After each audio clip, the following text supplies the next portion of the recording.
This conference will now be recorded. Yes, good morning all of you. Am I audible?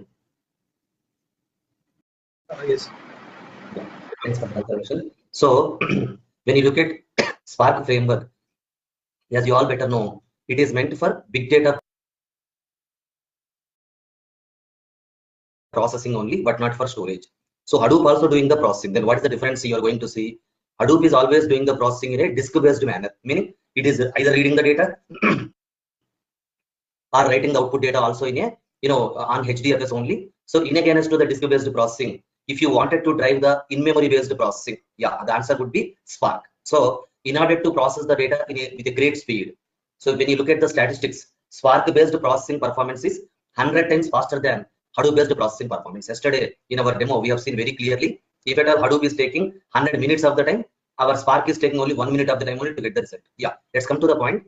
In order to drive the Spark processing, these are the 4 compatible languages what we have: Scala, Python, R, and Java. Now I'm going to start with the Scala language. It's not something like just to explore Scala as a programming language or as a full stack Scala developer. We are not exploring. Rather, as part of the Spark processing, how we are going to make use of this Scala language.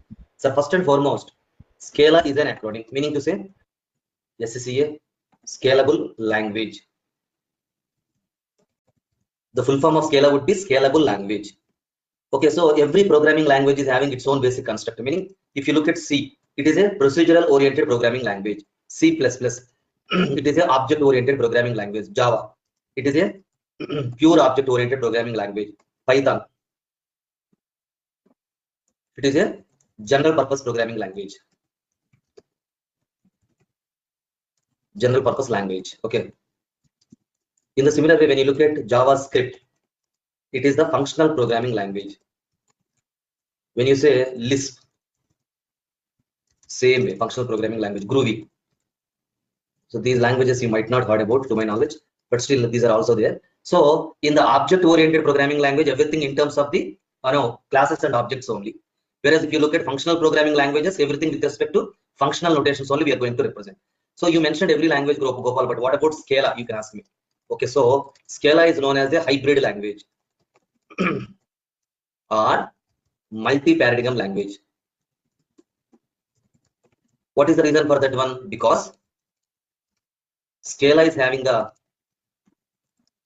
features of both object-oriented programming language and functional programming language as well. So unlike the above languages, only one type of the one variety of the particular programming language, it has been having the features of both object-oriented and functional programming languages as well. That is the only reason we used to call Scala as a hybrid language or multi-paradigm language. Okay, next, to install Scala. Sir, in order to install Java language, C language, C++, Python or something, you don't require the support of other programming languages. No. But in order to install any version of Scala, we must require Java 1.6 or any above version. Java 1.6 or any above version. Without installing Java, you cannot even go ahead with the Scala installation. What is the reason for that? The reason is both Java and Scala runs on top of JVM only. Both Java and Scala runs on top of JVM, Java Virtual Machine. So that's it. That is the only linkage here. So if you ask me, in order to learn Scala, do we require the Java knowledge? Nothing of that sort. Okay, because it is not having any such constructs of the Java and all. Scala is more of a scripting language kind of. You will not feel like you are doing a complete programming language like Java. Okay, but as it is going to run on top of Java Virtual Machine, for that JVM point of view only, we should install Java. So that's it. Nothing more. From where we are going to take all this particular Java installable, and also there is official website scala-lang.org. So there is official website here. So everything you will find from here only. So this is the official website of Scala. Okay, www.scala-lang.org. So from here only we are going to download everything, all the required versions and everything. So now let me introduce our stuff here quickly.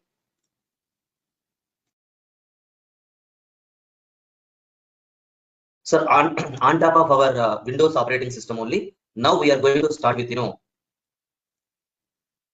sir, our front office team will provide this VM workstation software and something. Okay, so once you install VM workstation, the look and feel would be something like this. Yeah, VM workstation. Okay, so this is the one you are supposed to install here. So once it has been installed, okay, now you have to just open this one. VM workstation, virtual machine workstation, meaning in a logical manner only, if I want to have one more operating system virtually or logically on top of our physical operating system. What is the physical operating system? Here in my laptop, I have Windows 10. On top of Windows 10 only, now we are going to have the virtual operating system called Ubuntu. So this is a Ubuntu image, sir. Once the front office team has given you the required softwares and all, I will assist you how you need to install this one on top of your laptops. Okay, fine. So you have to keep the memory as minimum 4 GB here. So here I'm using 12.1 GB, that's okay. But minimum, the recommended speed would be 4 GB. But here, if you look at, it is saying recommended memory is 2 GB. But to drive the Spark processing, at least you need to have the 4 GB, sir. You have to increase you have to adjust this bar to 4 GB. Not only just adjusting, if at all you are setting 4 GB of the RAM speed here, in your laptop also that much of the RAM speed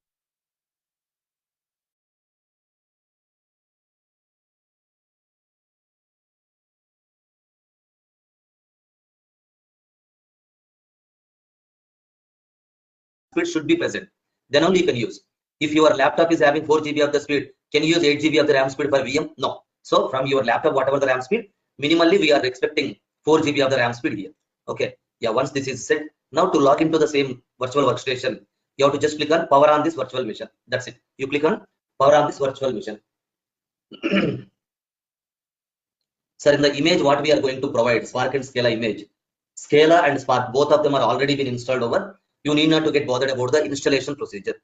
However, if you need to know how to install Scala from the sketch in a detailed manner, I'm going to provide one detailed documentation, including the screenshots as well. Scala installation guide. Yeah. Yeah, this kind of the detailed installation guide I'm going to provide. How to, from where we are going to download the Scala installable, where to place it under the install directory. So likewise, all the steps I'm already given over here in this documentation clearly, you will come to know.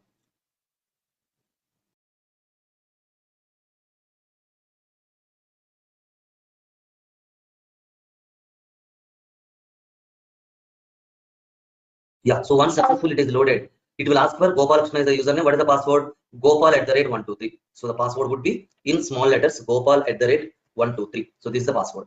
So you are supposed to enter the password here, Gopal@123, and press on enter button from your keyboard or this greater than symbol. Any one of them should be fine. So after successful authentication, we will get logged into this particular image.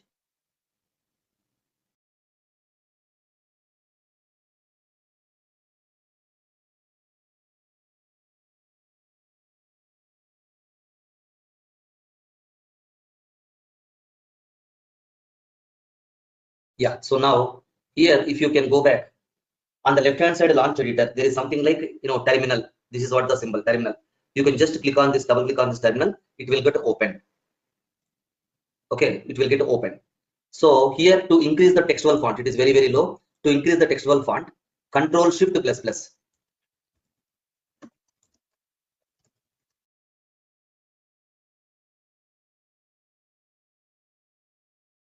Okay, so Control plus, you have to press on the Shift button, and then you have to click on the plus symbols, Control Shift plus plus.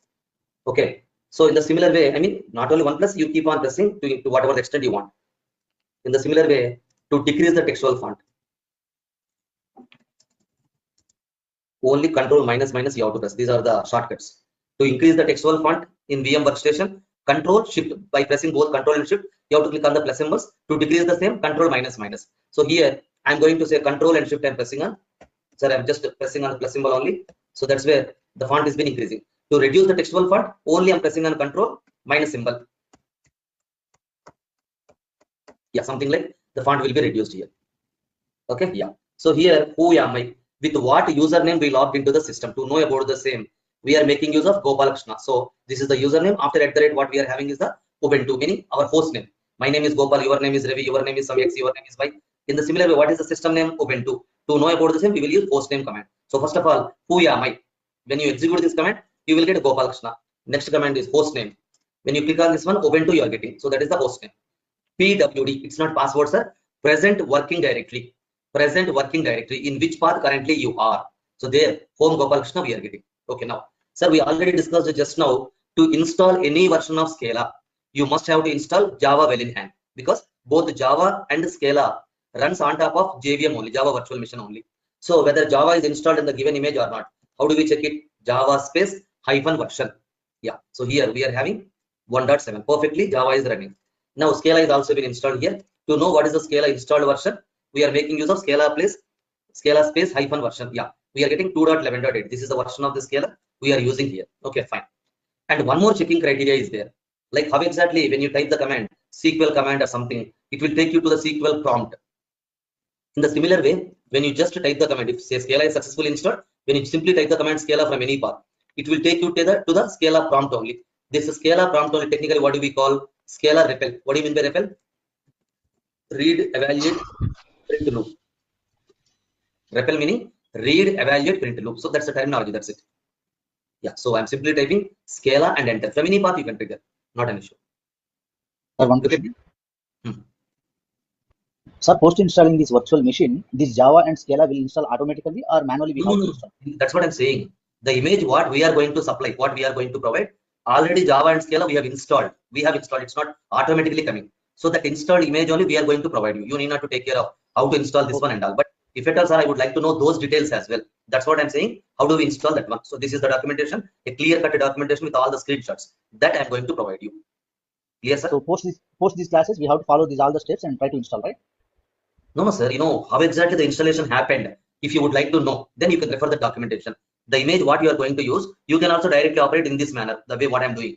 In the image what we are going to provide, there also Scala is already installed, Java is already installed. If you wanted to experiment, you can uninstall those softwares and you can install it again. That's your wish. Okay, sir. So post these all, then we have to try it our end. Okay, thank you. Yeah. Now at the Scala REPL only, what we are doing, just I'm doing print. I'm saying hello Gopal. Okay, semicolon is only optional. The moment I say enter, we will get hello Gopal in the next line only. Okay, next. If at all you are saying same statement with println. So what is the difference between print and println? Yeah, look at here. After hello Gopal, we are getting one empty line. In case of print, we are not getting any empty line. Here we are getting some additional empty line. So that's what the difference between print and println in Scala. Okay, yeah, fine. But how do you come out of the Scala prompt? :Q. If you want to come out of the Scala prompt, :Q. Yes, you are coming out. Next, again, if you wanted to get into the Scala prompt, again, you can type Scala command from any path. Yeah, some arithmetic operations I'm showing, sir.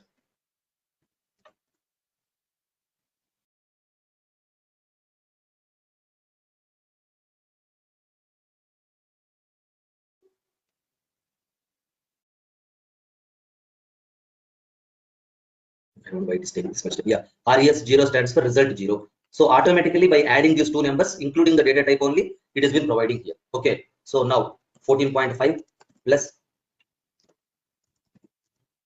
45.2 plus 12.7, for example. So automatically it is making the summation, and with the data type only, it is giving you the answer as well. Okay, now these are all arithmetic operations, sir. Likewise, you can extend to any way. Division operator in the similar way. So this is what modulus operator, meaning remainder operator. If you can divide it by 4 with 24 by 4, what is the remainder you are getting? 0, something like. So in the similar way, 25 modulus 4, what is the remainder that you are getting? 1, something like.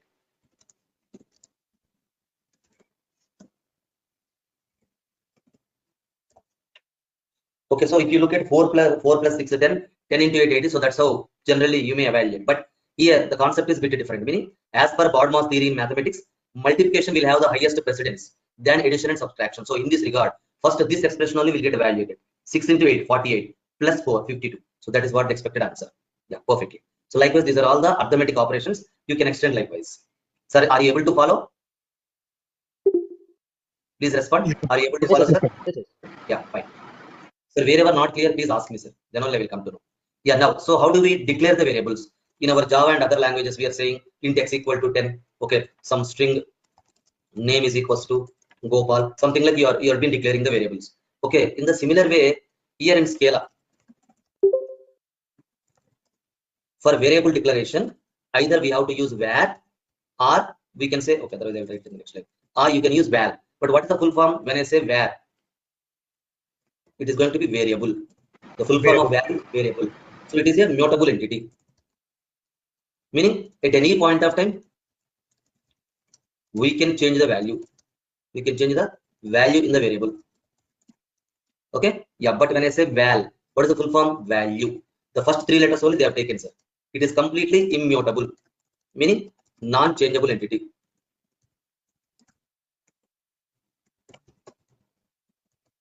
Okay, so just try to understand, sir. Here, how do you declare the variables in Scala? Where some particular variable x or y, whatever you can use, and then data type, something like I'm using some integer or string or double, whatever it might be. So I'm saying 10. Okay.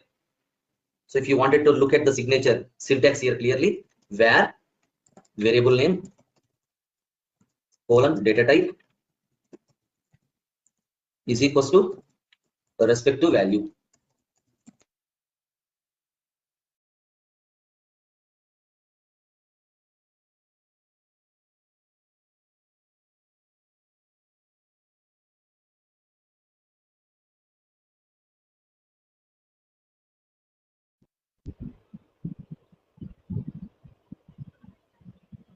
Hello, sir. Your screen got freezed, I think.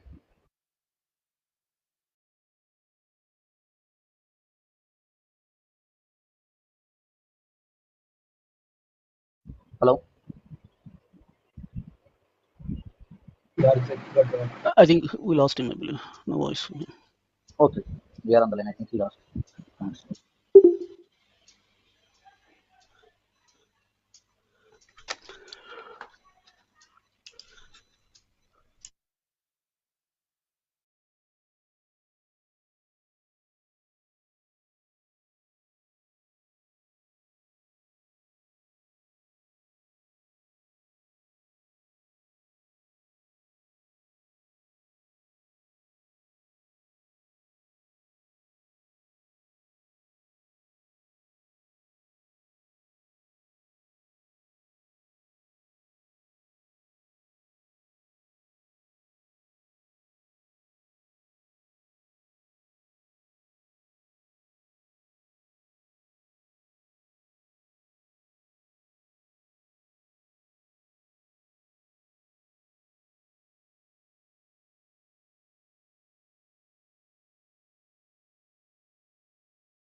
Gopal, we still can't Hello? hear you.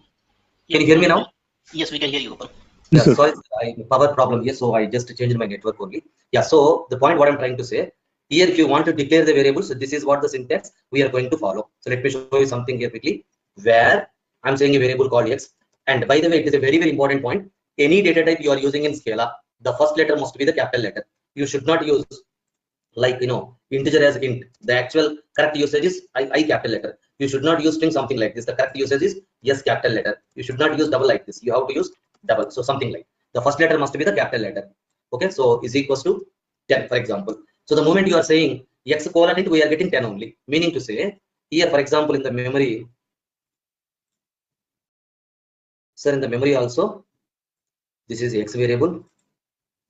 We are having 10 currently in one particular address. The address name is AA. So in this address only we are having the value 10.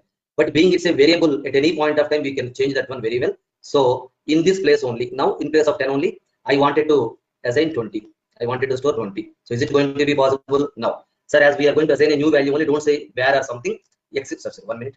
Now the value is print x. What we are getting here, 10 only. But now I'm saying x is equals to 20. So now it will be reassigned. If I say print x, now you are able to see 20 only, meaning any variable that you are using, it is always changeable. But in case of value, okay, so in case of value, so here it is going to be y. I'm using a different variable now. It is a value. So here I have already used a value called 40. So for example, I'm going to declare 40. So by avoiding this, sorry, I wanted to change This is the BB location. So in this location only, in place of 40, I want to assign 50. Is it going to be possible? That we will see. Val, instead of val, where we are saying val, y colon int is equals to 40. Here also we are saying print y. We are getting y only, so 40 only here. Now I am saying y is equals to 50. But is it accepting? No. Reassignment to value, not possible. Reassignment to value is not possible. So immediately it is throwing the error. So if I use the print by also, still it is showing 40 only, it will not be reassigned to 50. So it's a clear example. Variables, we can change the value at any point of time, whereas value, we cannot. It is an immutable value. If I want to declare some constant strings kind of, then only we can make use of this val. But in all, whenever you are supposed to change the value, you can make use of the variables only. Are you clear with this point? Sir, one question, sir. Oh. If you declare val y int is equal to 50, what we will get? Sorry, if at all you are declaring Val y int is equal to 50. Same error? Sir, it is in if at all we are again going to make use of val y int is equals to 50. It is a recreation, not reassigning. Here for the same variable y, we are reassigning a new value. If you are saying again val y colon integer is equals to 50, it will be created. It comes under newly creation. So it will be stored in a new physical address only. In this regard, it will be stored, y value will be stored 50, but in a new physical address, something like CC. But if you want to assign a new value in the same physical address, that comes under reassignment. This comes under recreation. Both are different. Okay, yeah. Next, sir, if you look at the data types, yeah, one more important point, sir, where x colon int is equals to 50. I'm saying, but you please observe the difference. I'm not providing the data type, so simply I'm just running the code like this. But still, answer is same. X colon int, something like we are getting. So even though you are not supplying the data type specific information, based on the right hand side value only, Scala will automatically detect the corresponding data type and it will provide the same data type. This feature is known as type inference. Important point, sir.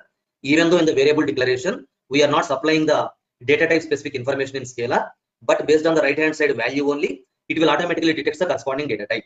This feature, so this is the actual declaration. This is the type inference declaration. This is known as type inference. Okay, next, where y colon string. Okay, but you need not to supply this colon string and all. So if something is in the double quotes on the right hand side, automatically it will take it as a string only. Okay, now where z colon char. Sir, I already mentioned the first letter must be the capital letter only. So something like if any particular single character is enclosed in the single quotes, that is what we used to call character. If you don't supply this dot colon char also, we will have the same kind of the notation here. Okay, yeah.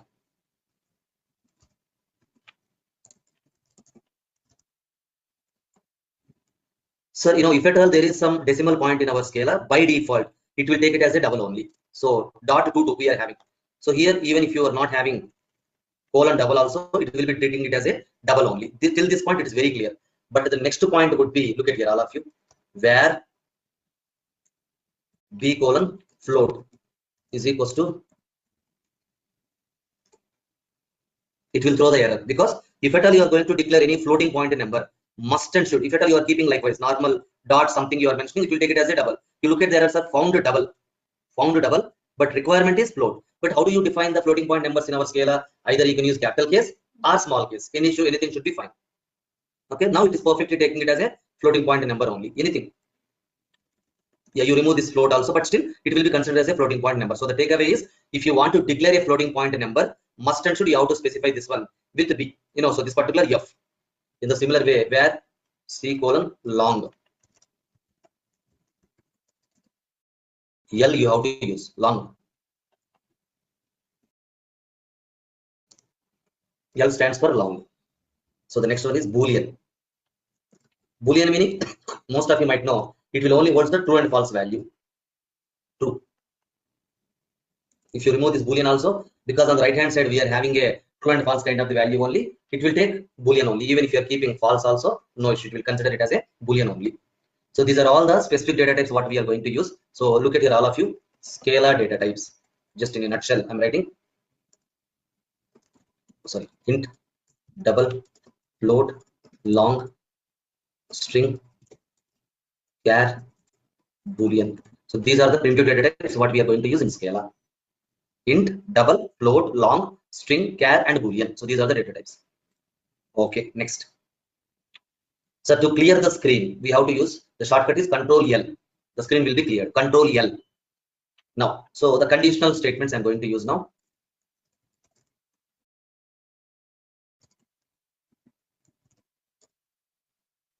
Yeah. So if else conditional statement.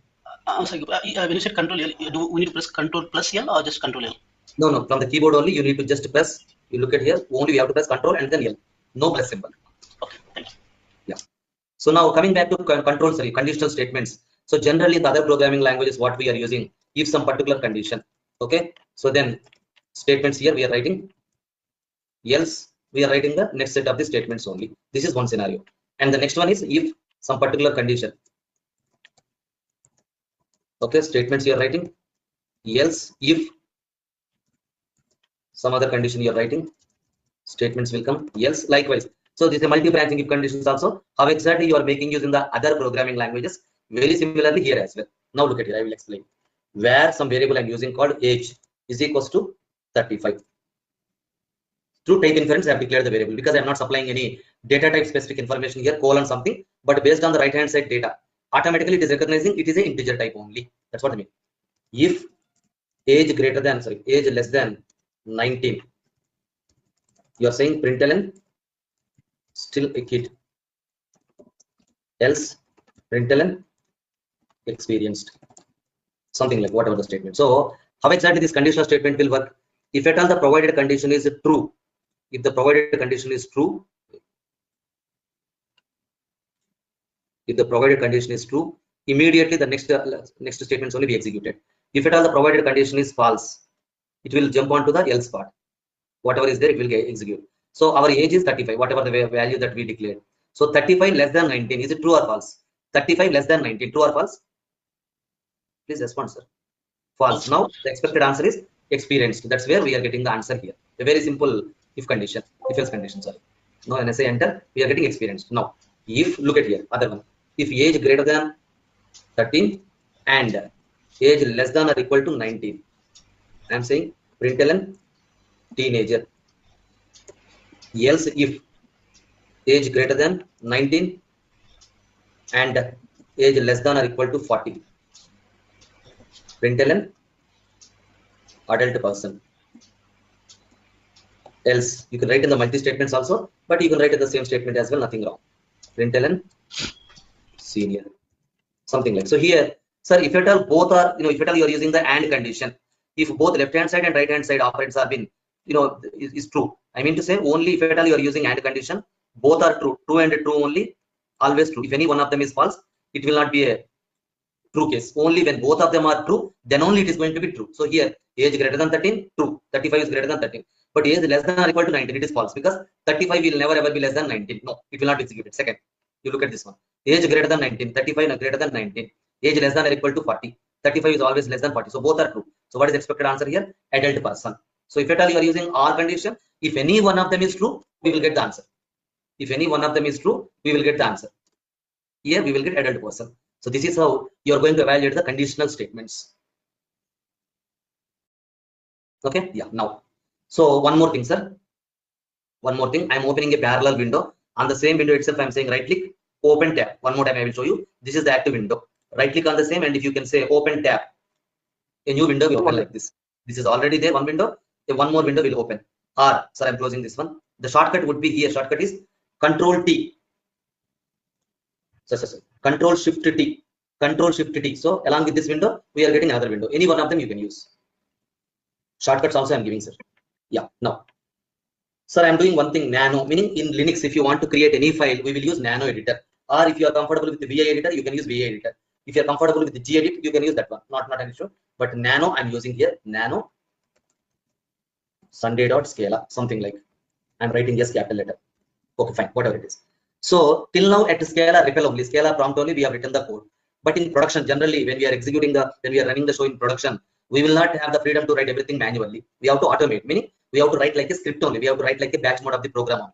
So in order to develop your logic under the .Scala file. So then how can you do that? So just look at here, sir. I'm giving one name here, Sunday.Scala. So here, simply object. Sir, we already discussed Scala is a hybrid language. It is having the features of both object-oriented and a functional language as well, functional programming language as well. Okay, functional programming language as well.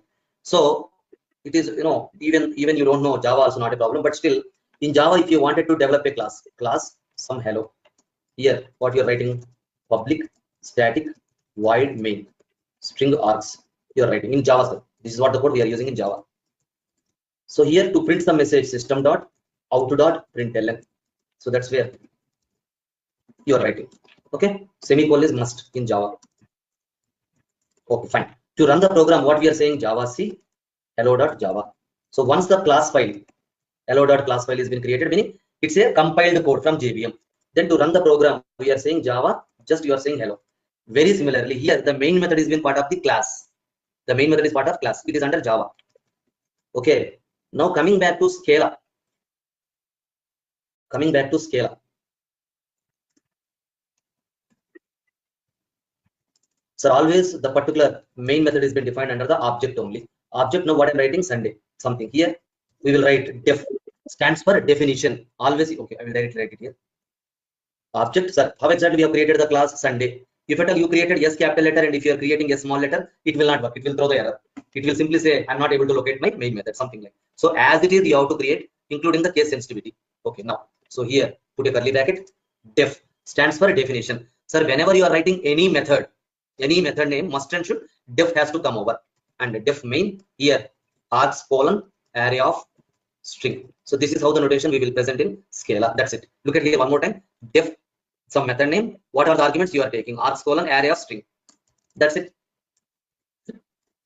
So here println hello Scala program.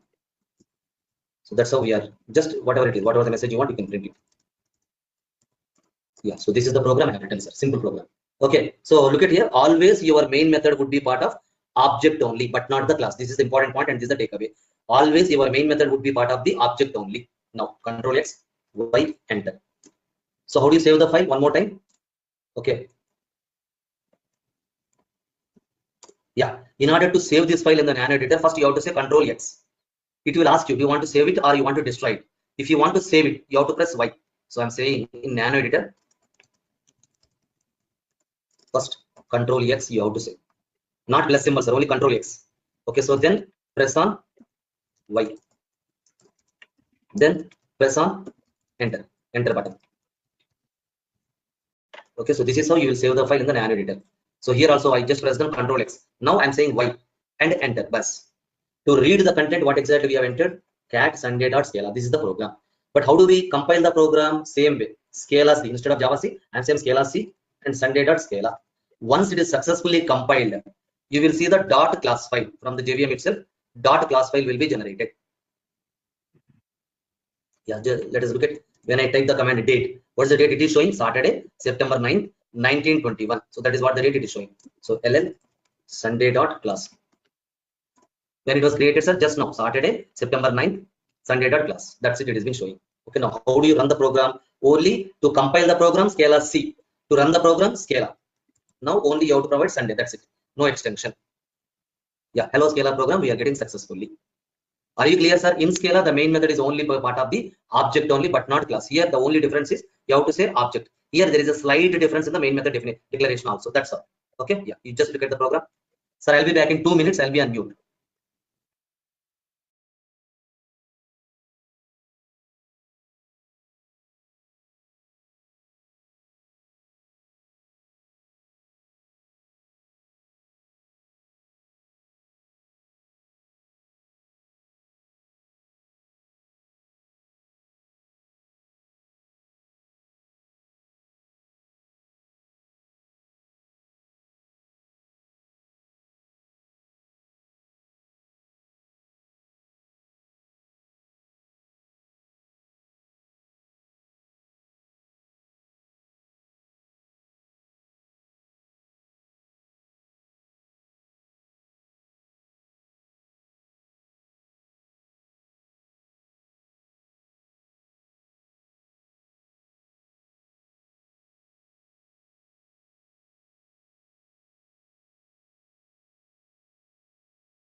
Yes, sir. Till this part, is everyone clear? Yeah. Okay. So, sir, if at all you have my email ID by any chance, that's okay. Otherwise, those who don't know, so I'm just giving you something. Sir, please do send an email immediately. gkbigdata2005@gmail.com. This is what my personal Gmail ID. And in the subject line, without fail, you can just keep Spark Weekend Badge 25 and write your full name. When I say, don't say hi, hello, or some your pet names and all. For example, your full name, Kalyan Y. Yeah, so this is the full name. Don't write Kalyan Y, you write your name. So complete name only you have to write here. So then send me an email so that I will revert with all the soft copy materials, Scala installation guide, and also followed by Scala material and all I will forward you. Okay? Yeah, you please take it down, sir. 1 minute, sir. Making a note. Sure. Otherwise, I will keep this one in the chat window. You please take it around, sir. Yeah, sounds good. Okay. Now we are going to start with the Scala functions. Okay, because basically Scala is a object-oriented functional programming language. So these functions are playing a vital role in our Scala. Okay, so now the concept is Scala functions.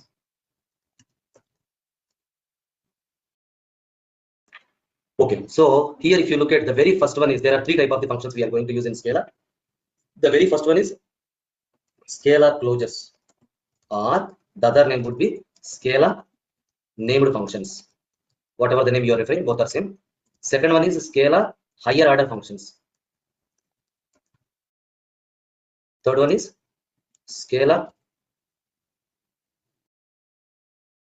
currying functions.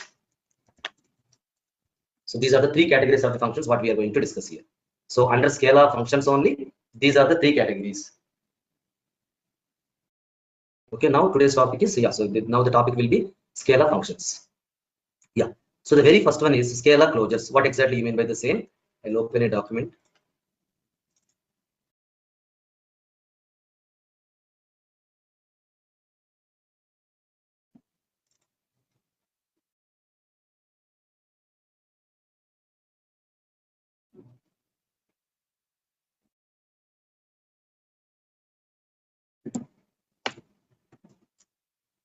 Yeah, all of you look at here. I will go to the Scala prompt again. So for your convenience, I'm doing one more time.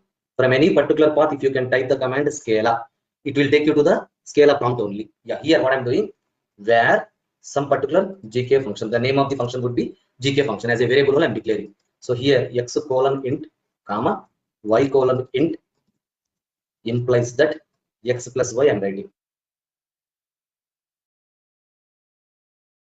Yeah, GK function is created. Try to understand. It is a variable name. GK function is just a variable name. You can use anything.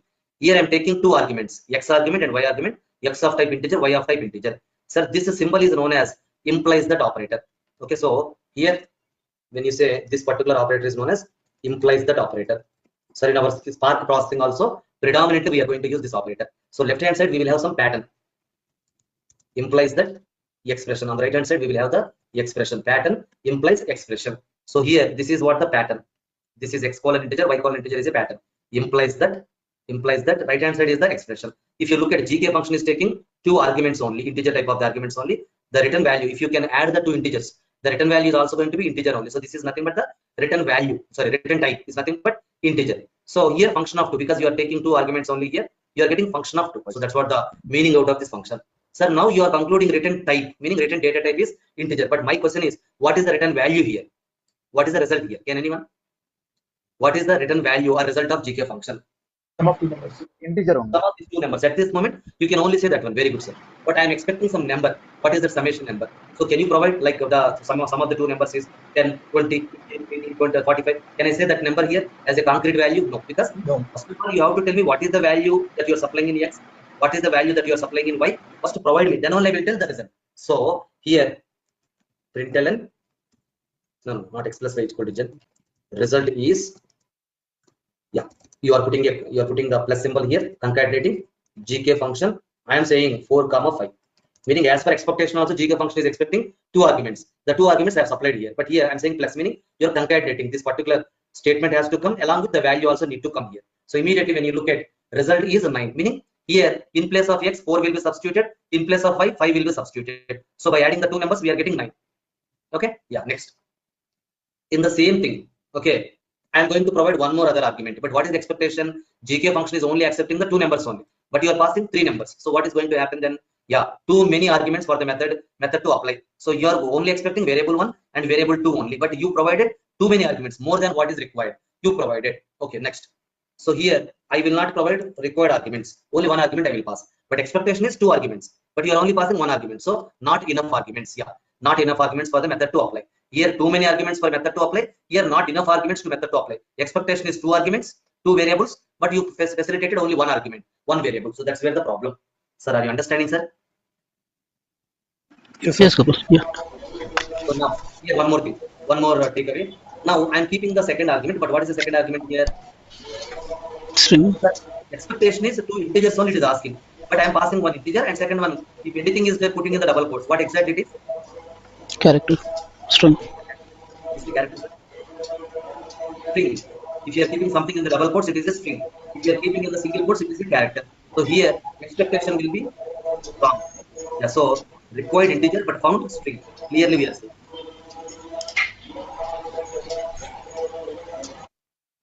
Okay. Sir, what will happen in case of null value? We'll see. So null also it will not accept. The strictly it is saying integer only I want. So you are saying same thing.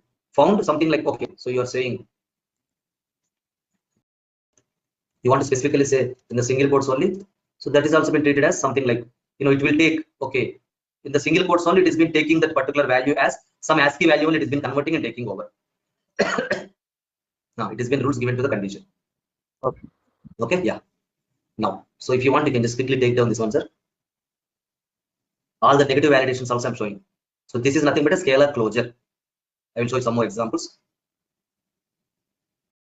Sir, we will get this video, right? We are not noting anything. You will get it. It is a recorded session only. Our front office team will upload in the Google Drive. Okay, thank you, sir. You will get this video. Yeah. Yeah. Where function 1 is equals to. Today's session started at 8 AM, right? Or it was started earlier? Actually, I got notice. Sorry, sir. It is 8 AM only. Okay.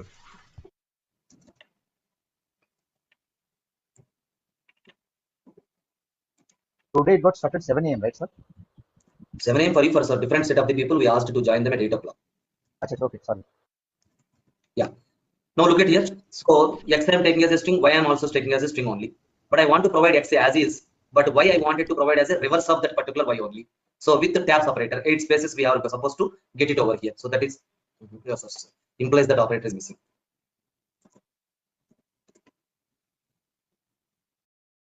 Yeah, perfectly fine. So two strings only we are taking, return type also string only. So now println, I am saying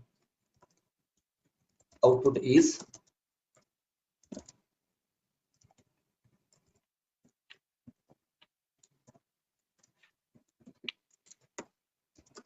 Spark and scale I'm providing. So as per the expression, x will be provided as is, meaning Spark will be provided as is.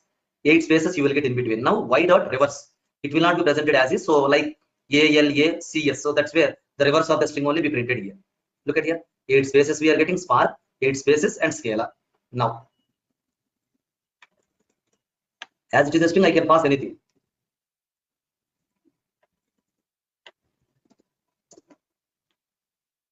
Thousand will be provided as is, but 4321, something like the values you have been getting. Okay, yeah. Next.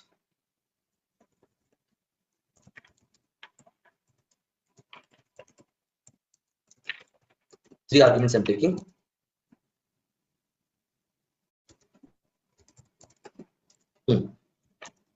Even you are giving the spaces or not, it doesn't matter. If you are giving also, no problem. So it is taking 3 arguments now. Sir, if at all you are evaluating this expression, the result we are going to see is a double only. Must and should. Int, double and int. 3 arguments we are taking. Okay, int, double and int. But result data type is double only. Okay, so first integer I'm going to pass. Now double I'm going to pass and followed by something. So as per the expression also, B into C will be evaluated first. 5.5 into 8. So it's going to be how much, sir? 44, right? 5 into 8, 40, 5 into 8, 40. So something like 44 plus 4, 48. As a double only, we are going to, yeah, 48.0. Now you observe the difference. Dot to int, we are typecasting. Though the result is going to be of type double, I want to see my result as an integer only, strictly. So that's where I'm saying dot to int. So the fraction value will not be shown. Dot 0 will not be shown. So here we are only getting 48 only. Okay, now, so here I will not use this one. Yeah, something like, so what is the expected answer here? 49.6. But if I use dot to int here, so that fraction value will be gone. Only 49 will be shown here. Okay, so earlier as it is dot 0, that's where it might be truncated and all you might think about. No, here the fraction value will be gone if you are using dot to int. Okay, just look at here. Here, if at all you are calling, you will have a flexibility, whatever the way you wanted to convert it. Okay, you have a flexibility, whichever the data type you wanted to convert. Typecasting, we used to call typecasting, but there is one more option here. So you are saying at the declaration time itself, though they are going to provide the double data type, my expectation is after evaluating the expression, I want to see my result in the integer category only. So then that's where clearly we are getting int only, because I'm saying dot to int. If at all you are not saying to int, okay, so it will normally give double only. But my expectation is as integer only I wanted to see. Okay, so something like it is double, but it is integer. Okay, now, so if at all you are going to call, yeah, let me give it right this way. Yeah, so even though it is giving us dot to string or something, by default it is going to give you the result as a integer only here. If you want to again do convert something, you can do it. That's a different call. But by default it will give you as an integer only, because we have declared in that way. This is what scalar closure. So what is the definition of a scalar closure? So scalar closure is a function whose return value is depending upon one or more values what you will supply outside of the function call. Here itself you will not define what is the value. One or more values what you will be supplied outside of the function call. But still, if you want this definition, you please take down this one. Only this portion you can take it.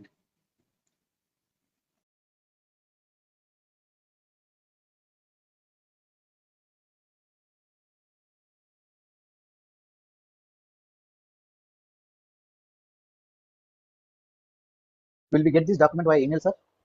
Correct. Okay.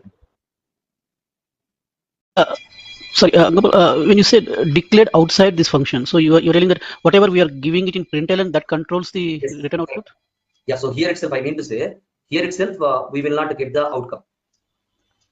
Okay, outside of the function call, meaning here, return values depending on the value of one or more variables declared outside of the function call, meaning in the println only we are just calling.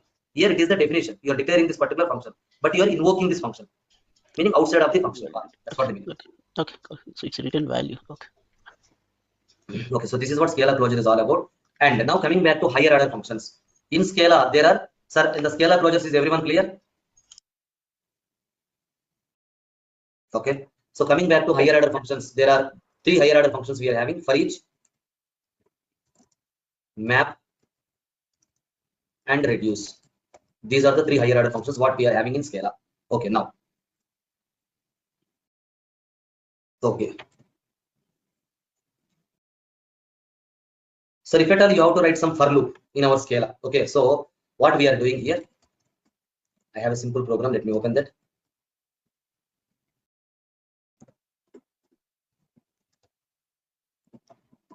For loop prac.scala. Sir, I have already written this program. That's where I'm showing directly. Object for loop prac. Here main method we are writing definition, main method, args colon array of string. Okay, fine. Where a is equals to 0. The semicolon is only optional.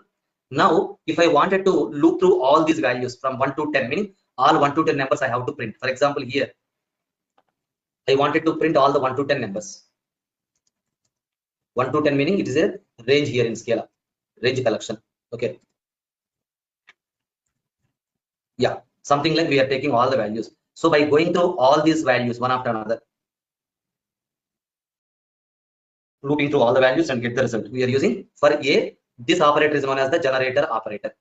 So here already I have introduced one more other operator here. So this is the implies that operator, and now this reverse arrow mark is going to be the generator operator or command, generator command, whatever it might be, generator operator or generator command. Okay, yeah, so here we are using for a, that a variable, generator operator 1 to 10, meaning it will loop through all the values 1 to 10 and print a value of a 1 at a time only, it will bring down for loop. So value of a 1, value of in the next line, value of a 2 in the next line, value of a 3, likewise up to value of a 10 we are going to see.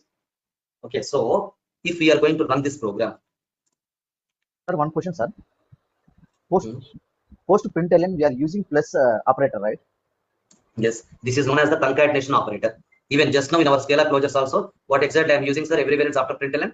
Sorry, after this particular string, we are concatenating this function and passing the arguments. It's a common notation. Okay. Yeah, now, so scalar C for loop back dot scalar.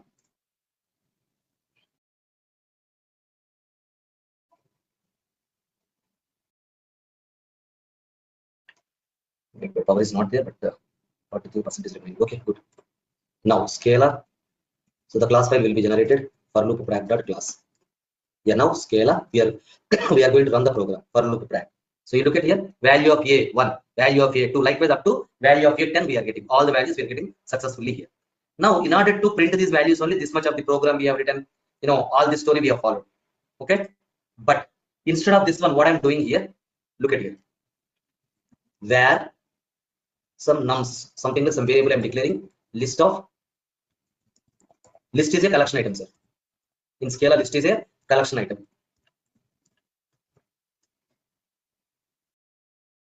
Yeah, so simply what I'm doing, nums dot for each x colon integer implies println x. So you need not to write that much of the lengthier code and all. Perfectly, we are getting the same answer. 1 to 10 values we are getting. So scalar will automatically detect these are all numbers only. So do you need to provide explicitly it is of number type only? No. So even if I remove this colon int also, you will get the same answer. And if at all you are using the x in 2 places, it is not even required. So simply the shortcut mechanism is println. No need of use any x variable as well. Same answer we are getting. So these are the 3 options. So for each is a higher order function. Instead of writing the code in a low level fashion, directly we are using this higher order function directly. Okay. So whatever, not only numbers, if anything is there, it will capture. I will show you one after another. You please look at your code. This is what exactly I've written. This variable nums dot. I'm using this higher order function for each. Here initially I'm passing the data type. Here I have ignored the data type. Here totally I'm not using any variable. Simply I'm using the println. But in all the cases, we are getting the same answer. Okay. Next.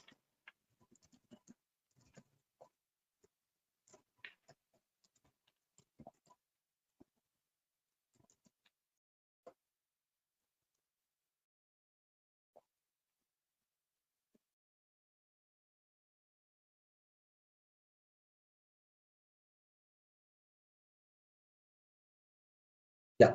So you look at here, the first element is Abhi, last element is Venkat. Okay. Now, what is that? Unclosed string literal. Something is missing, sir. Where exactly? Babu. After Babu, it is string. Single quote. Yeah. Now. So when I say names dot for each, here I'm saying a colon, any variable you can use. It is all of type string. So now implies that println we are saying a. All the strings you are getting line by line only in the same order. Even if you don't use this colon string also, nothing wrong. You will get the answer. Even if you don't write the variable a or x also, simply if you are using println also, we will get the answer. Simple. Okay, for each. So here you are using all integer, all strings only, but I wanted to provide the different data types here. Is it allowed? You can ask me. So where some data is equals to some list, L capital letter. In the list always it must be capital letter.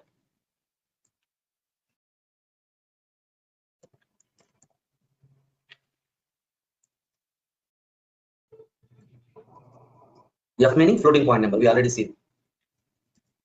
L long type of the value. False. The Boolean value kind of.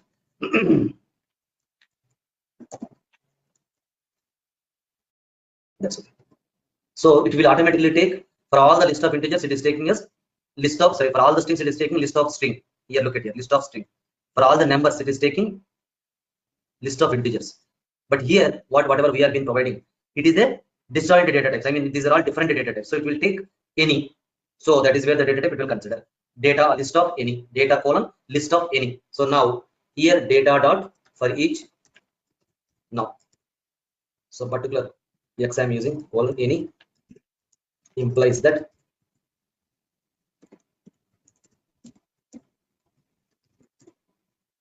Everything we will get one after another.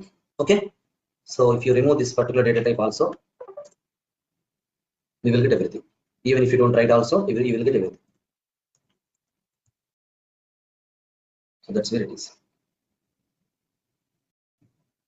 Okay. Yeah, fine. Sir, are you clear with for each what exactly it is doing?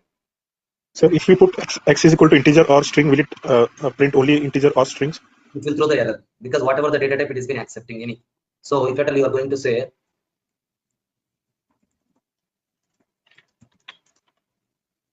found integer but expectation required is any. Am I correct? Okay, sir. Next, I'm moving on to map. The second categorization is map, higher order function map. So what exactly it will do? So before that, you just take one thing. So the definition of everything you will have in the screenshots only, sir. Once I have forwarded this document, you feel very comfortable. Even if some gaps are there also, you will. So for each what exactly it is doing, look at here. For each takes a function, a procedure to be accurate, and invokes it with every item in the list, whatever the data type it might be. Every item in the list, it will invoke it one after another. That is what the functionality of for each. Okay, now, so coming back to map. So let me use the same names only for my next example. So, sir, in MapReduce, people who are all coming from Hadoop background, if at all you know, within the MapReduce, we are using the mapper phase. So there also we are transforming the data, or why not? If at all you worked in the ETL projects or data stage projects, so these are all ETL technologies. Here, what exactly that T stands for? In the ETL, what exactly this T stands for? Transform, meaning from the raw data only, how exactly you are going to convert into the required data.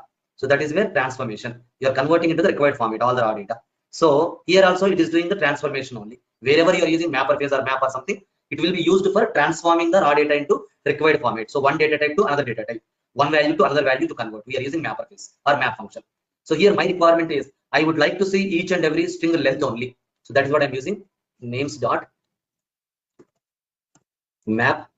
I'm simply saying x colon x dot length.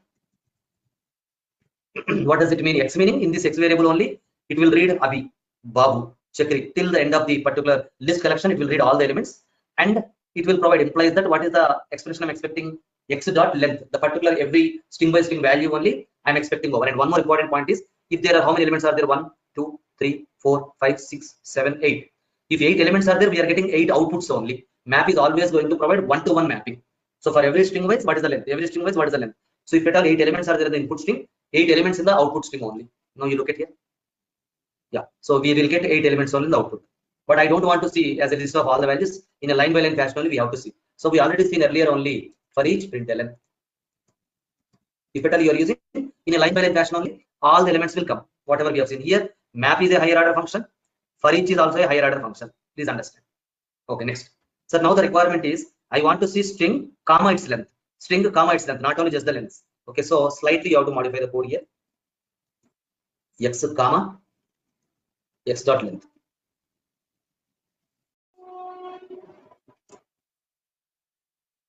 Abhi comma 4, Babu comma 4, Chakri comma 6, the length. So likewise, we are getting every string and its length only. So if you are passing string as an input, the expected output is string comma integer. That's what we are expecting here. Okay. If you would like to see that expectation clearly, remove this for each. So with the data types only, it will present. If you are passing the if at all you are passing the input as a string, the outcome is string comma integer. So that's how we are getting. Okay, now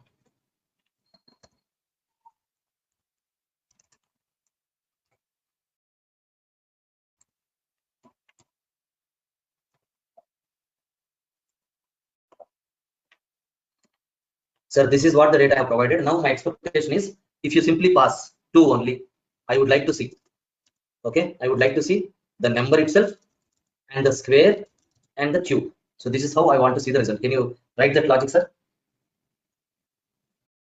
I want to see the number, square and cube. Can anyone just paste that logic in the chart window, please? Just go up, sir. We'll try to write it based on the previous example. Yes, that x dot x length. I mean, if we have the square function, we can pass use that function. SQRT. No problem. X implies that what we are asking x, even without having functions or not, x star x will give you the square, and x star x will give you the cube. Okay.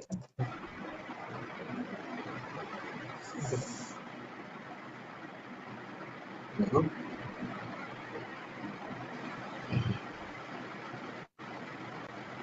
Brackets. So how many open brackets? 1, 2, 3. How many I have closed? Only 2. That's good.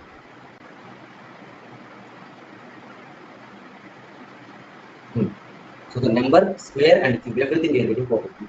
Sir, I don't want to see with the commas. I want to see with some tab symbol or pipe symbol. Then how can I do it? You have to concatenate. Other than comma, if you are getting anything else, you have to concatenate that particular thing.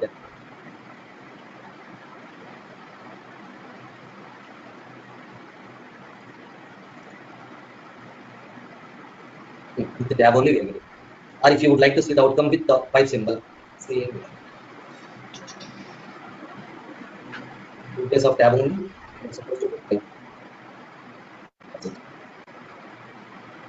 But whenever we are doing in Python, we can say x cap 2 for square. We can cap for getting the cube, we can say x cap. Use cap or caret symbol about this. So you use a square and you give it a cube. In Python notation, yeah. Sir, are you clear with the map function? Yes, sir. Now I am giving you the same names only one more time. So the expectation is whenever you are passing, just an example I'm giving, Abhi. So the expectation is you have to get Abhi first. 8 spaces only we have to get. Length of Abhi we have to get mean 4. And after 8 spaces you have to get reverse of this particular Abhi. Can you develop this one? Because already I have shown all these things.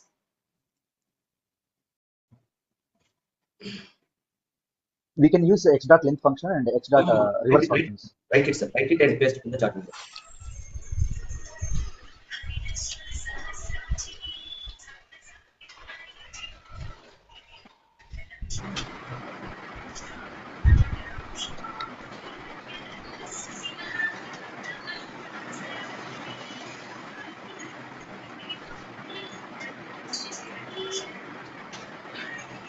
It should be something with this logic. X tab and reverse. Let me check. X tab, X dot. First, where is X is missing, sir? Okay, Sorry, definition. dot length is missing. Yeah, but that works. That's fine. Names dot map. X implies that. First, we are writing X. It must be enclosed in the double quotes. X dot length. X dot reverse. 1, 2, only 2 brackets open.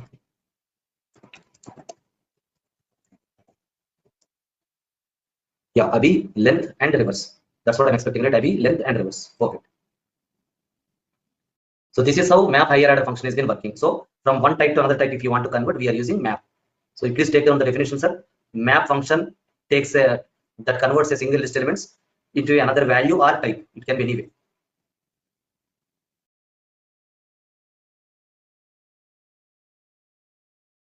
Don't forget this, for any particular declaration, you have to use either where or val. So that is the notation in our particular scale. Can you switch back to that Word document? Let me write down the definition of map function. Converts an element to another value. Take a camera picture. Okay. Thank you.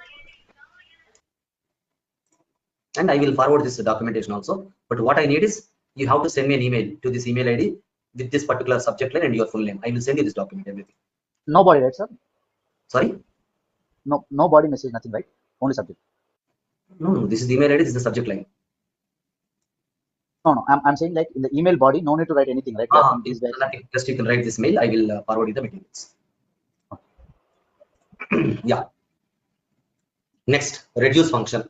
So what is reduce function? Okay. So people who are aware of map reduce coding part and just for your understanding only, it's not required to know. For example, I wanted to make the summation of certain values here, just like this. To make the summation in our map reduce, also what we are writing into x is equals to 0, some temporary variable, then followed by per int writable x colon some values.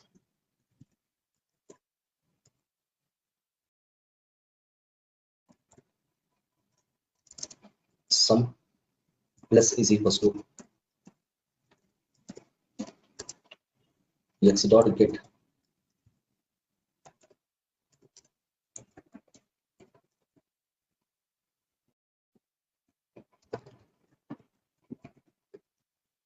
So something like, to make the summation of these values only, this is how the coding we are writing and all in our Java and MapReduce point of view. But here, when it is coming to our Scala, what is the case? List of, for the clear understanding what I'm taking here, only this much of the data I'm taking here. Now, so to make a summation, ranks dot reduce. So before I'm going to write the logic, look at here. What reduce function will do? It will strictly divide your data into two parts only, exclusively two parts. So meaning to say, the original data provided is, this is the original data. It will divide your data into two parts, meaning to say, this is going to be the part 1, for example, in the first instance. This is going to be the part 2.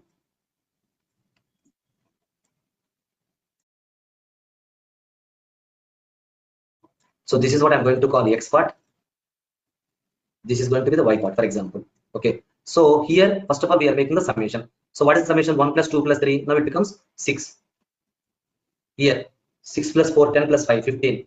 So here we are getting 15. But to get a single value itself, it will do the reduction. So to get a single value, now again you are going to make this particular plus symbol, plus symbol. So now what is the value that we are getting here? 21. 6 plus 15. Okay. Now on the other way around, if at all you are taking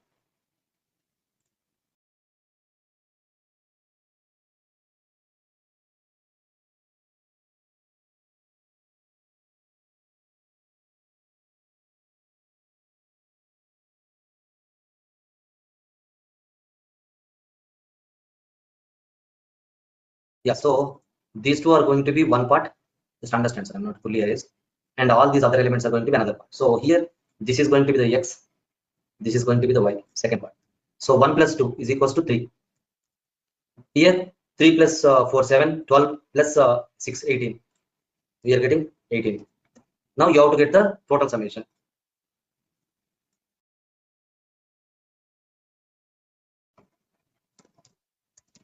$21. Okay. So now if at all you are going to make the summation, next one I'm not writing the boxes.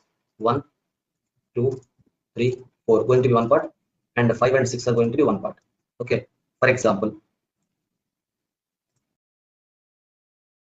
this is X, this is Y. So what is the summation? 1 plus 2, 3, 3 plus 3, 6, 6 plus 4, 10. Here 11.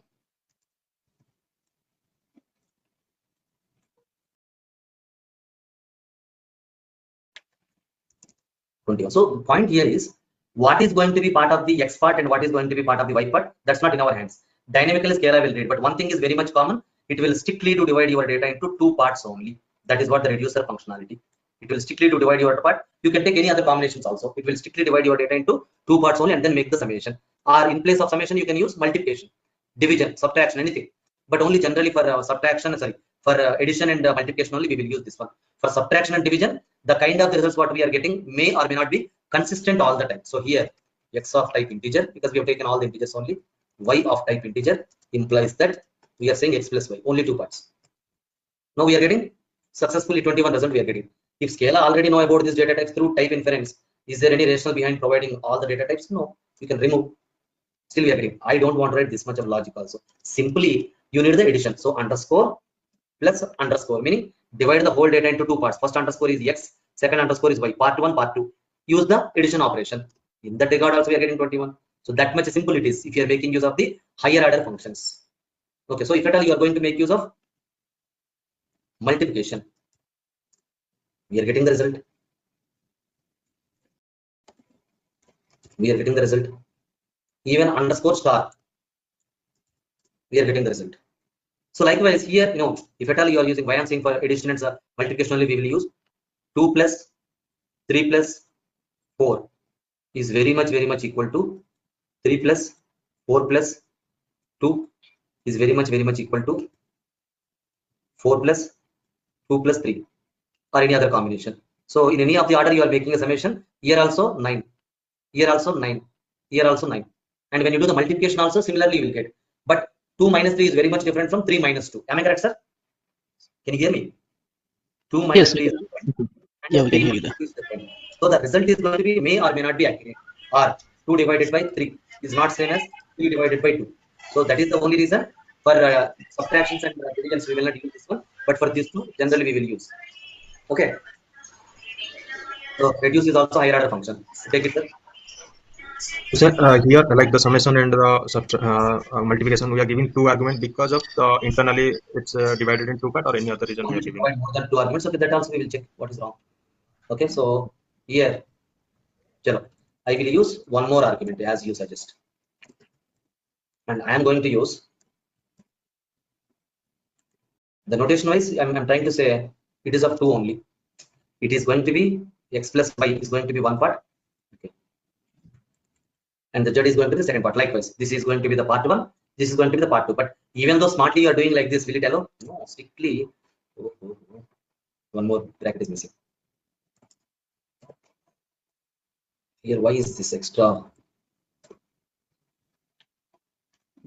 Now it will. Yeah, look at here.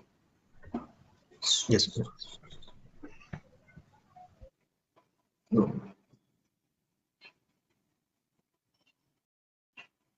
One minute, sir. Okay, fine. Now, if at all I'm going to use only one argument in place of 2, we are only expecting one argument on I'm passing, and smartly what I'm doing, x plus x I'm doing. Will it be accepted at least in this regard? Hey, something else it is giving here. No, you need to add one more open bracket before after reduce. All right, that's right. Now I got it. So here also, yeah, this is not the expected one. All this particular part I'm going to say perfect. This is what I'm expecting. Sir, found 3 arguments but required only 2. Are you getting, sir, clearly? Found 3 arguments but expectation is question mark comma question mark, meaning only 2 only we are expecting. So this one, x kind of the notation. So here I'm closing this one. Yeah, this is all going to be 1 only. So if that is the case, yeah, found only integer but expectation is 2. Clearly we are getting. Because as part of reduce functionality, it is always expecting 2 arguments always. That's what the takeaway. Are you clear, sir? All of you, please. Yeah, good. So these are the 3 higher order functions what we are saying. Scalar closures and scalar higher order functions. Is everyone clear? Yes, sir. Now coming back to currying functions. So what exactly you mean by these currying functions of scalar? Look at here. So currying transforms a function that takes multiple parameters into a chain of functions. Multiple parameters into the chain of functions, each taking a single parameter. So this explanation is fine. But if you look at it, is almost, you might mimic, like you might see as a closure only, but there is a slight difference over, and there is a partial order function notation also we are having. Red color came already. There is no power. Okay. So just give me 1 minute. In any other room, the charging is coming. Let me check. Just give me 1 minute, sir. I'll be on mute.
Yeah, no problem. Now I'm getting the charging. Yeah, so here the notation is going to be almost the same. Sorry, the look and feel is going to be same, but the way how we are representing is pretty different here. Okay, so here as a chain of functions only we are going to supply.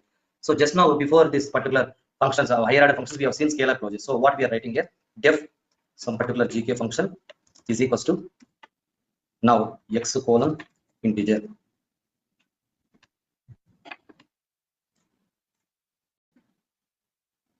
There is no is equal to, that's a problem.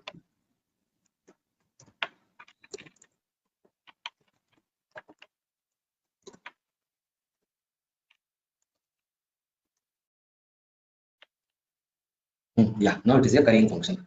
So the way how you are reading is same.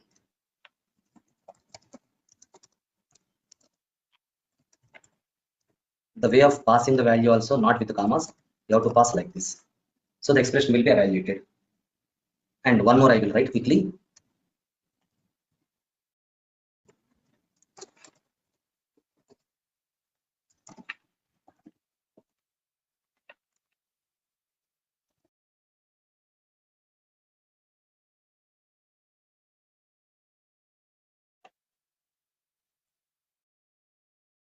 Though I'm not passing 5.0 or something, implicitly it will take the same value.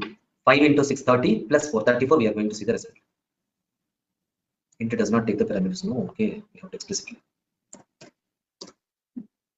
Found the double required integer. Why is double only, right? GK function I'm passing. So now it is going to be the function one, right? Wrong.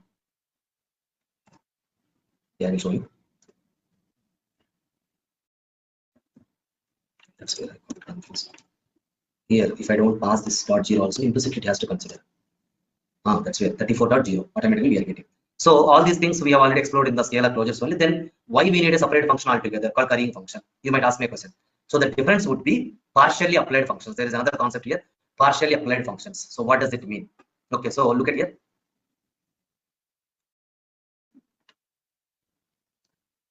Def, the function name is cu function. I'm taking x integer, y integer, and z also integer. Okay, yeah, fine.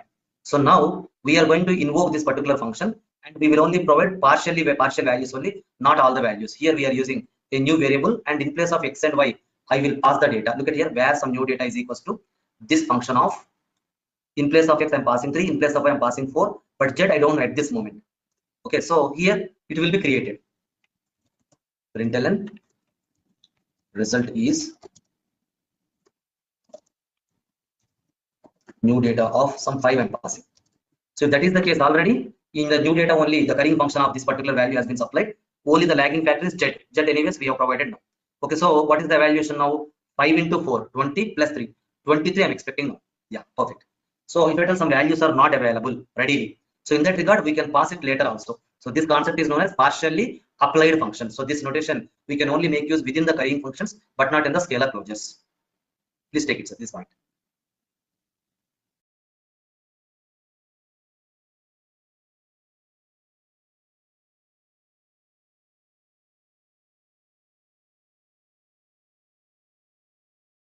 Okay, yeah. So are you clear with all the 3 scalar functions? Yes, sir. We'll go through it. If any doubts, we'll mail you. Sorry, can you come again? As of now, good, sir. While practicing, if any doubts, we'll mail you. Sure. So now the next topic would be collections we are going to use. Just I have mentioned only the list collection only, but along with that one, other 2 also there. Let me explain that one now in detail. Scalar collections. Yeah, the very first one is list collection, sir. L capital letter. So when I say list collection of homogeneous meaning same data type, similar data type, or heterogeneous dissimilar data type.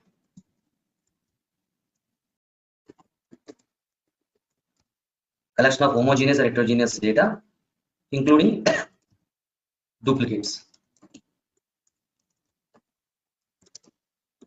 List is both ordered and indexed.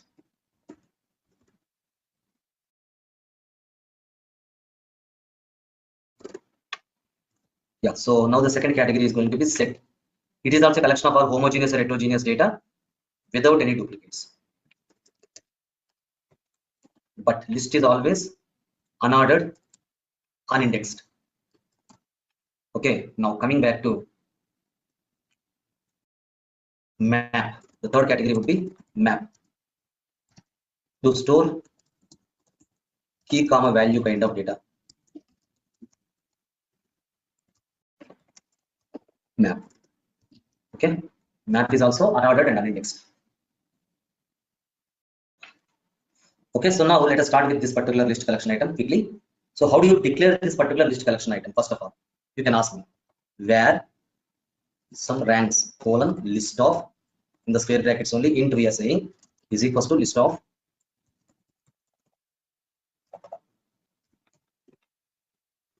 so this is the actual signature, but we know without supplying the data type specific information also, through type inference Scala will accept the data, meaning to say if I remove this one complete colon list of integers and all, will it accept? Why not? Perfectly it will accept. This is how you are going to declare the list collection item with all integers only. Next, where names colon list of, in the square bracket only, string, yes, capital letter, list of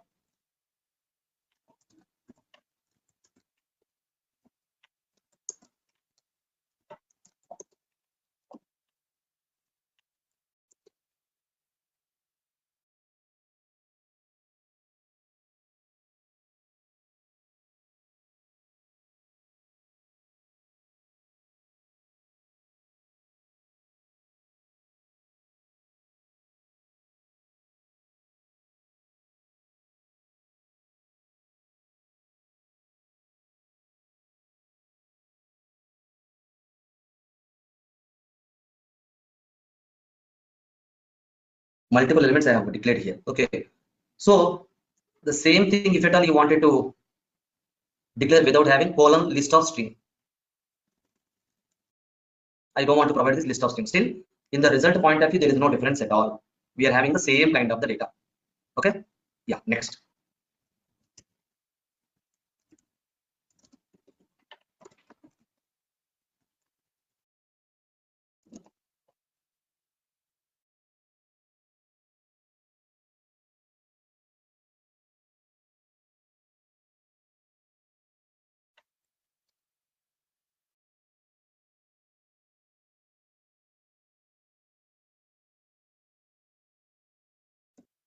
Yeah, sir, even though you are providing some of them as the numbers only, integers only, as the declared data type is going to be double, automatically it will be typecasted to 67.0, 87.0, 98.0, 50.0, 45.0, something like. Yeah, something like. Now, if at all I remove this colon double also, as one data type is a highest data type, double is there, every small data types will be automatically typecasted to double only. Automatically it will be typecasted to double, something like. So integers we have seen, string we have seen, double we have seen. For float also, you have to just attach f. For long, for all the values also, you have to attach l. So you know very well. But if mix of data types is there, I've already shown in the earlier example only, any.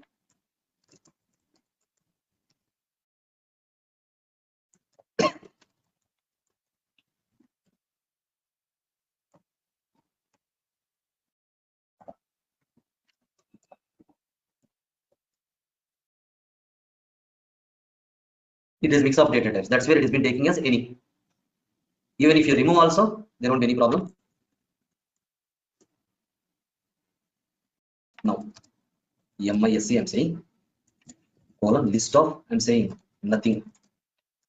If at all you are going to define the empty list collection, so the data type it will take it as nothing.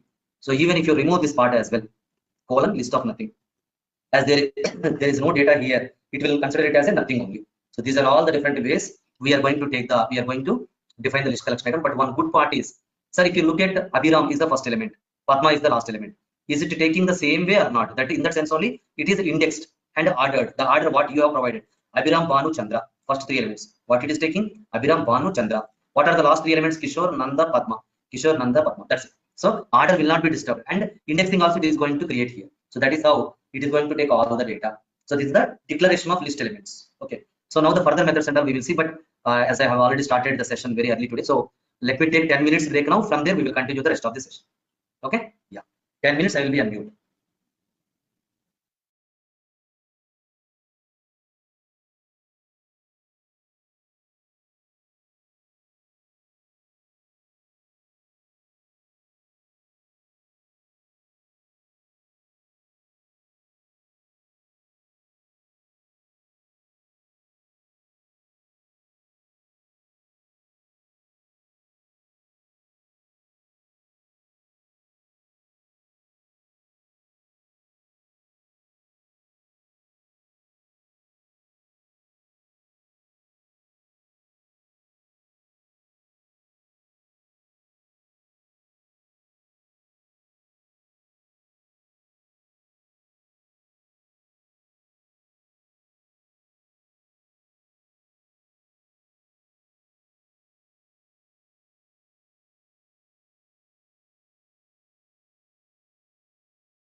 Yes, sir. Is everyone back?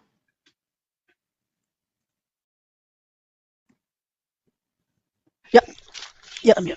Okay. So fine. Now, with respect to the list collection items only, we will see some of the methods. So these are the list of elements what we have. Now, names dot head, meaning the very first element only it will showcase. Abhiram. Okay. Names dot last, the last element, meaning Padma. Tail, meaning except the first element, remaining all, meaning except the first element means Abhiram is the first element, remaining all from Bhanu to Padma. Yeah, from Bhanu to Padma we are getting. Names dot size, how many elements that we are having? 14 elements we are having. And you can also make use of length method as well to know the length of this particular list collection. Okay. And sir, if you wanted to access any particular element, so Gopal, you mentioned what is the first element, what is the last element, except the first element, what are all the remaining that you are getting. But individually, I wanted to take any one element, meaning, so even list collection index value also starts from 0. So this is 0, 1, 2, 3, third one, meaning names of 3. When you say this one, we are getting Dhanush. So the next element, when names of 4, for example, you are getting the next element. Easy. Like so, it is also indexed collection item. With index value also, you can access a particular data. Okay. Names dot is empty, so it is not an empty collection item. It is having some multiple elements, so it will return false. But here we have declared one empty list collection item MISC. So if I apply the same, MISC dot is empty, it will return true because it is a empty list collection item only. That's where it is returning true. But the names, multiple elements, 14 elements we are having, that's where it is returning false. Okay. Now names dot reverse. So here the first element is Abhiram, the last element is Padma, but complete stuff will be reversed. So now it will come first, second, third. So in a reverse order only, we are going to see the data now. Yeah. Names dot updated. Okay, in place of Abhiram only, first element. In place of Abhiram only, I wanted to change this value to Gopal. So 0th position only, I'm going to change it to Gopal. So now you look at here, in place of Abhiram only, we are getting Gopal. But when I use print names, is it really updating over? No, it is just displaying by changing that value. That's it. But if at all you need this change permanently, list is a immutable collection item by default. So this is also important point. List is a immutable collection item, collection by default. However, we can convert into mutable collection items. Okay, but still by default and by nature it is a immutable collection item. It's a clear evidence. Now what I will do, where new names is equals to names dot updated.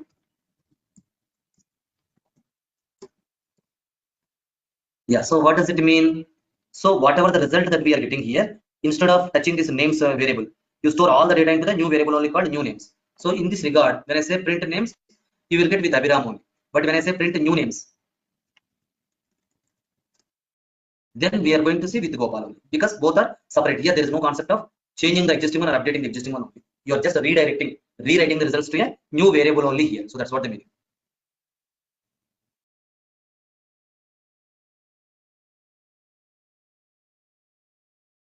Okay, so till now, are you clear, sir? Yes. Yes. To explore any other methods you would like to experiment. So names dot, you put a dot, and you have to press on the tab from your keyboard only. You have to press on the tab. Automatically, it will list down all the available methods under that particular string data type.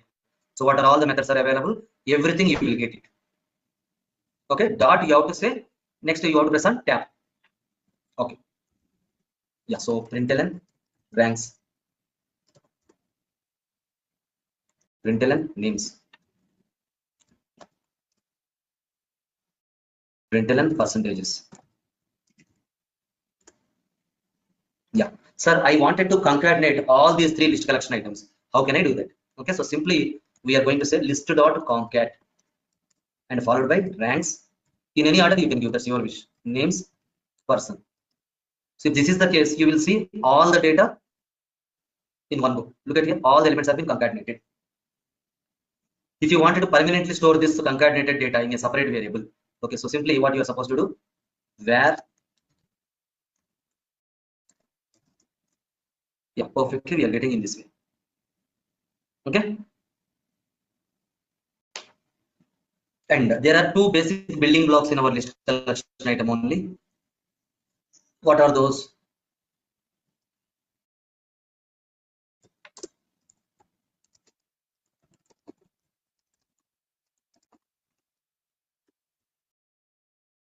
One is the cons operator. This is known as the cons operator, and nil operator, ending nil operator. Yeah. So these two, by using these two only, we can define the list collection item. So now look at the reference, sir, all of you. Where names one is equals to, I'm not saying any list of or something. Simply I'm saying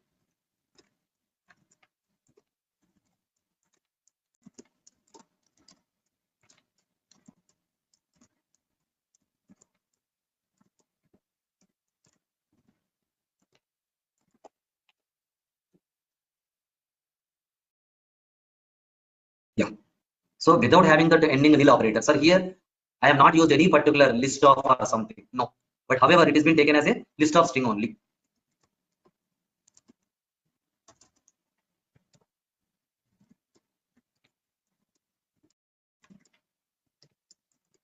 So if you don't have the ending nil, it will throw the error. So it is not a member, something like it is saying. But when you conclude with capital NIL, so then automatically it will be treated as a list of integers only, something like. So to define the list collection item, you need not always say list of or something only. You can also make use of this cons operator with a ending nil operator. That is also you can use. This is an alternative approach to define the list collection items. Okay. So now you can ask me, sir, some particular elements we have defined as a list of something, some other you are going to say cons operator with the ending nil.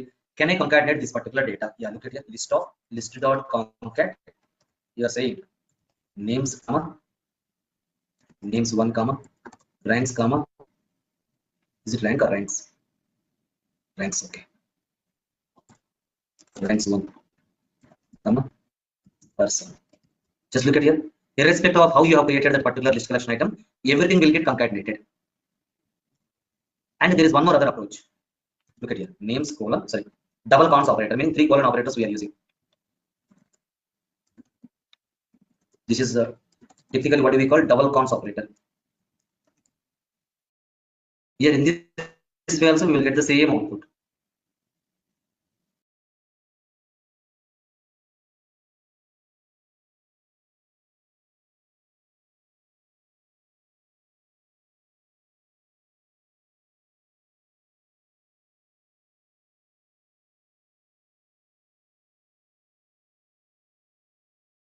Sir, one doubt. Yeah, please. So at the time of variable declaration only, at the end we have to put the nil. Rest all areas we can go with the Correct. double colon. Double colon symbol only, correct. Without having this colon nil, double colon nil, it will simply throw the error. Okay. Are you clear with this, sir?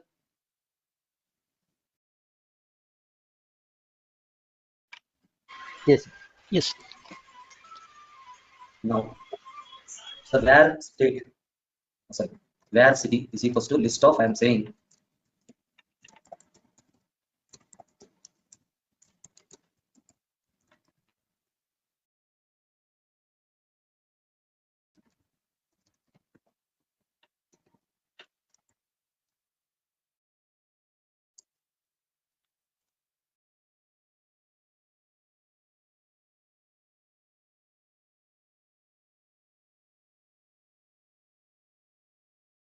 okay. Now, so here or one more.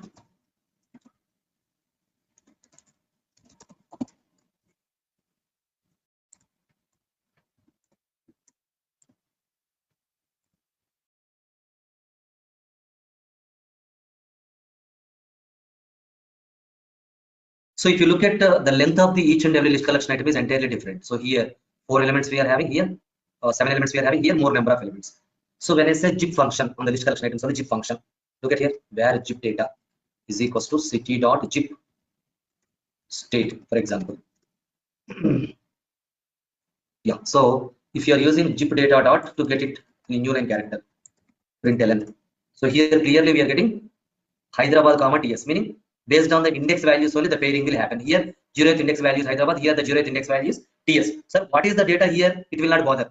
Is it Hyderabad belongs to Telangana state, Bangalore belongs to KS? No, not with that. Only whatever the data here, Hyderabad, here Gopal, here Bangalore, here Kelly, anything. So here 0th index value, here 0th index value will get mapped over. Okay, first index value will get mapped over. Second index value, second index, third index, third index. So that's all. Remaining all the elements we don't have. So it will get ignored within the Scala language pointer. If you look at, even though we are having some different elements, different list of the elements here, it will not bother about the same. For the available elements only, the matching index value will take it and it will do the indexing. Okay, now if at all you have to do more than one element, then dot zip, I'm going to write rating.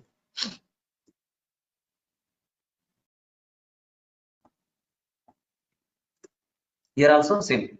This is all going to be one key. Now, because we are doing this is all going to be one zip, followed by this is the second zip. So it is all going to be treated as a key here, comma value, key, comma value, key, comma value, like this.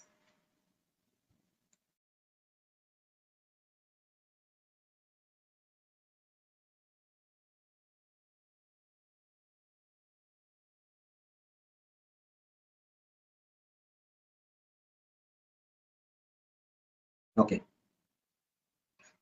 So this is how the zip function is going to work. Sir, if we give the reverse order, like rating first and the state, so it will consider the rest of the value is null, or it will ignore same as it is. Similarly.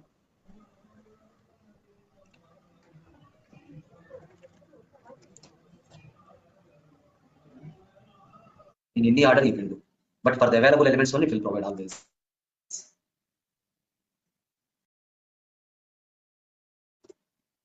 Okay. Yes.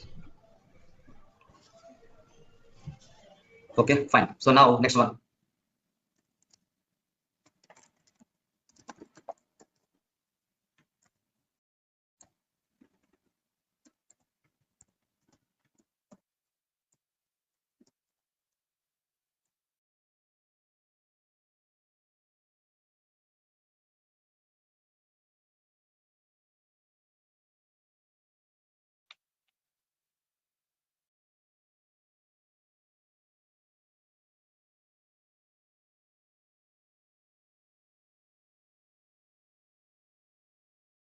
I have defined some set of the numbers here. So what I'm saying, numbers dot underscore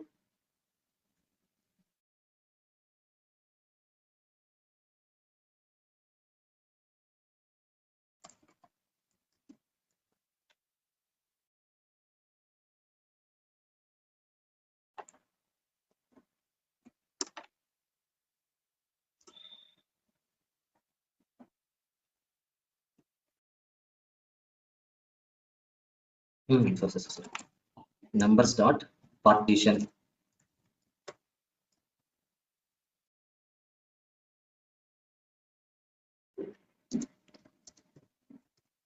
No, it's correct. Yeah, so if at all you are going to use the modulus function on every number by 2, so it will divide the whole data into, whenever you are using a partition, it will divide your data into two sets. One set is zero remainder set. Second set is non-zero remainder set, meaning here we will get the remainder as other than 0, but these are all exclusive. When you divide it by 2, they will all provide the remainder 0. It is other than 0, non-zero. Yeah. So basically odds and even. Kind of, yeah. Correct.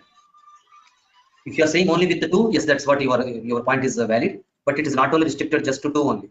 Rather, if you are going to divide it by 3, which are all the numbers giving the remainder as 0, so you look at this list. If you can divide it by 3, it will provide 0. Remaining all, it will not give you the remainder as 0. 4, something like any number you can provide. So it will just divide your list into 2 parts: remainder 0, non-remainder 0. Okay, sir.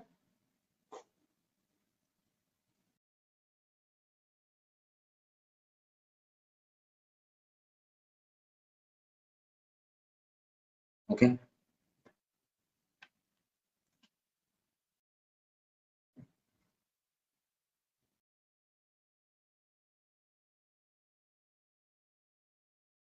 Yeah. So these are all different elements which are included as part of our, as part of our list collection items. So any questions here before I can move on to the set collection?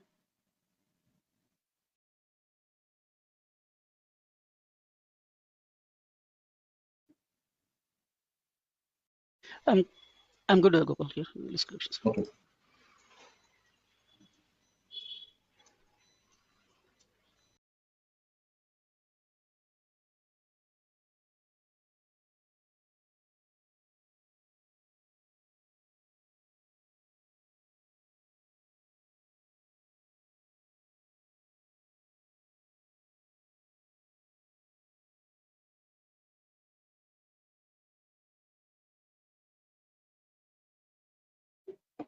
Okay, fine. So now let me check if any batch program is there on the list program or something. No, yeah. Yeah, look at here, object, list program, def main method, args colon array of string we are reading. So I'm taking tech is equals to list.fill file of Spark. Okay, so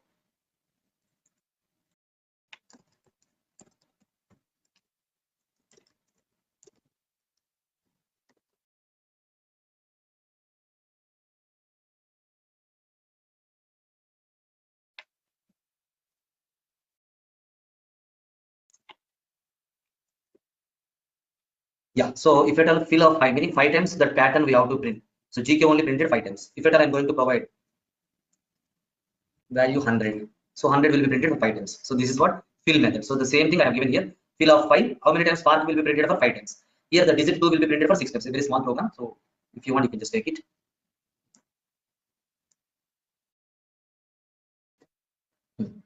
No Scala key list program dot Scala.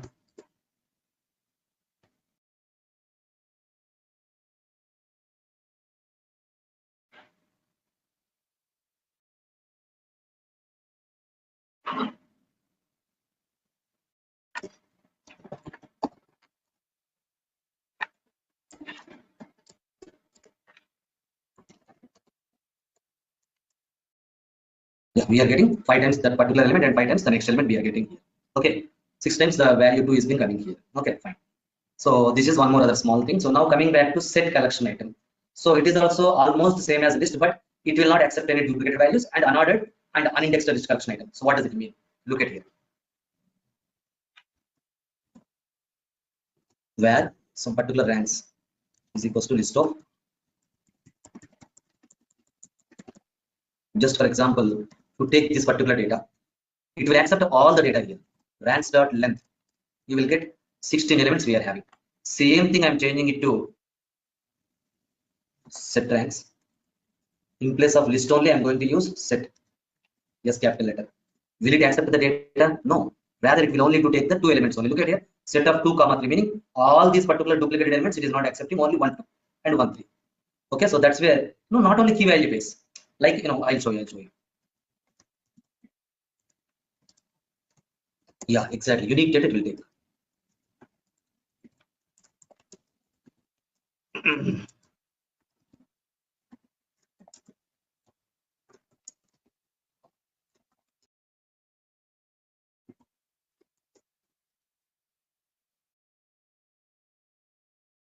So in case of list collection item, the order will not get changed. As is, it is been given. Println names. We are getting the same thing, but now you look at here, same thing I will show you, sir. Here also the actual signature is going to be how exactly we have to define colon list of set of strings in the square brackets only. You have to say string, set of string. Here also you have to say set of something, like you have to mention. Okay, but here if you remove also,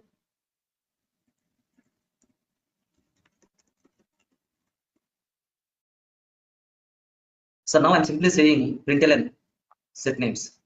So what is the order it is taking, sir? First we are getting Danny, the 4th element, Gagan, Chandra, zigzag order only it has been taking. That is why set is unordered completely. Okay, it will not accept any duplicated elements and it is completely going to be unordered.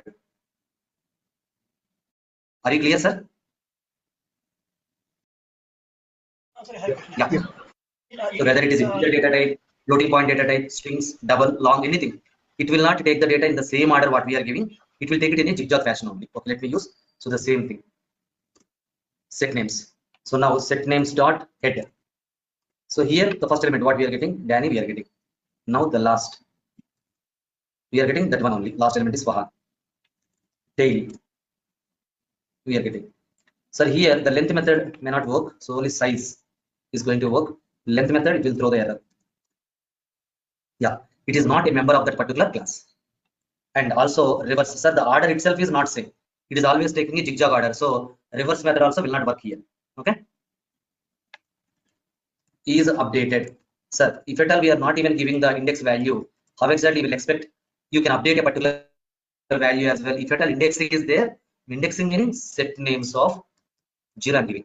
Will it work? No, it is not accepting the index values here. So that is where the problem with the set collection item. Look at here. It will not accept any duplicated values, and the whatever the order that we have supplied, it will not take the same order. It will take it in a zigzag fashion, and moreover, index is also not possible on the set collection item.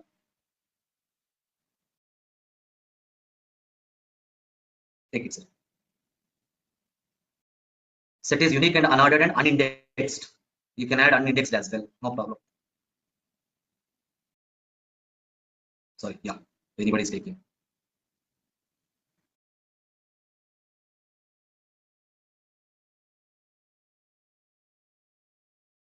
Okay, yeah. So let me stop the session here. It's almost close to 10. So our next Saturday class will be this set remaining elements and map. I will quickly close it, and tentatively next Saturday only we are going to we are going to finish this particular Scala, and we'll see how it will take it forward to the next layers. Okay, yeah. So thank you all. I will forward all the materials by tomorrow evening hours only. You will get it in your inbox.